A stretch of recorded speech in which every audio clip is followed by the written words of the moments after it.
Morning, it's Jim Denning here from the LHI Group. I'm the Managing Director and I'm lucky to be here with Stuart from Ardent, who's an expert in the world of IR35. We're fortunate to have some time with Stuart where he's going to answer some questions around the upcoming IR35 and all that encompasses that.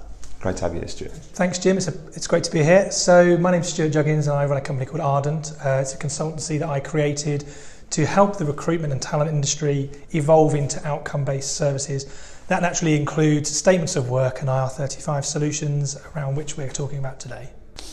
What are the imposed changes to the impending IR35 consultation? So currently the legislation IR35 allows that the contractor determines their status, whether or not they're inside or outside, based on some checks and measures. The proposed changes are that moving forward from April 6th, that actually the intermediary, the paying party, will make that determination in line with the client. So the end client will make the determination and the intermediary will be the one that enforces that. Previously, the contractor was responsible for determining their employment status. Who's now responsible and how should that be communicated? So currently the contractor is responsible. The end client, the person they deliver the service into, is going to be responsible moving forward. What needs to change is awareness and knowledge of what is the output. So the contractor needs to really be having conversations with their end client around the pieces of work and the outcomes that they're delivering. And just because they define their role as currently inside or outside doesn't necessarily mean that that role or that function will continue to be in the same way. Are there any tools available to the contractor to review the client's status determination? There is, yes. HMRC have their own CEST, check employment status tool. There are other third parties around, insurance providers as well. But really the HMRC is the default one, whereby they can get the determination from their client and they can run the tool, again, based upon their perspective and run it from the client's perspective as well, so they can do a check and balance themselves. If a contractor is deemed inside IR35, will they receive full employment rights? Good question. I think it would depend upon previous case law.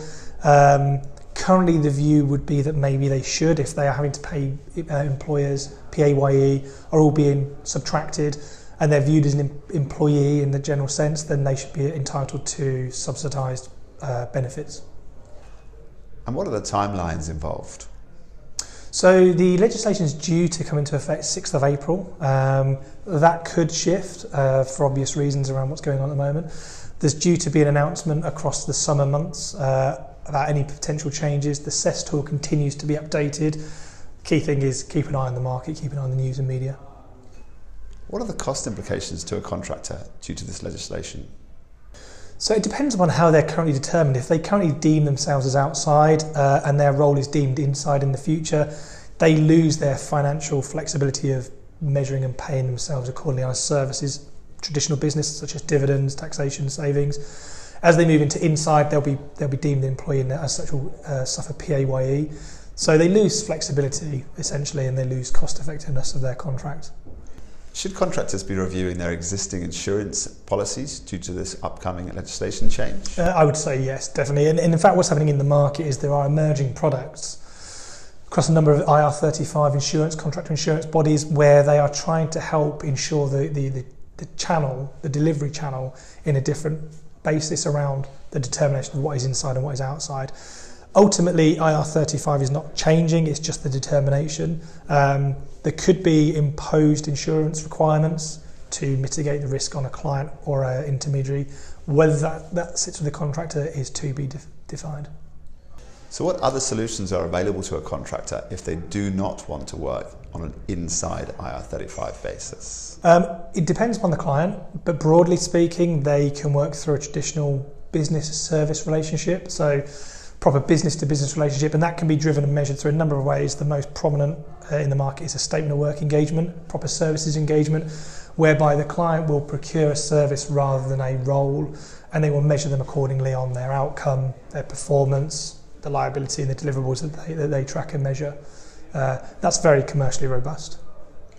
What are the key conditions that must be met for a statement of work solution to be considered outside of IR35? So if a contractor wants to ensure they're outside and operate through a statement of work, what they've got to ensure is in place is that they have the ability to substitute. If they do substitute, that they are the ones that are responsible for paying for the substitution.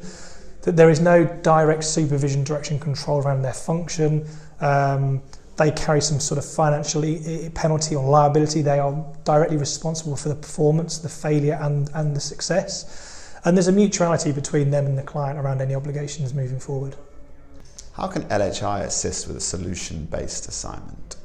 So LHI's business is evolving. A new division is emerging, LHI Solutions, which is designed to provide clients and contractors alike a very robust solution service model. Well, that is geared towards statement of work as the commercial framework, but what it provides clients and contractors is a very robust, defined engagement, checks and measures, performance and balance against what is an outcome, what is a requirement, and ensuring that both parties adhere to that.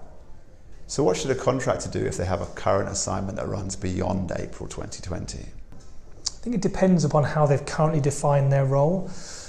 Their first port of call is obviously their end client to talk to them about how they are going to deem their role. If the deeming of the role is not going to change, there's not much to do really. They don't need to renew their contract.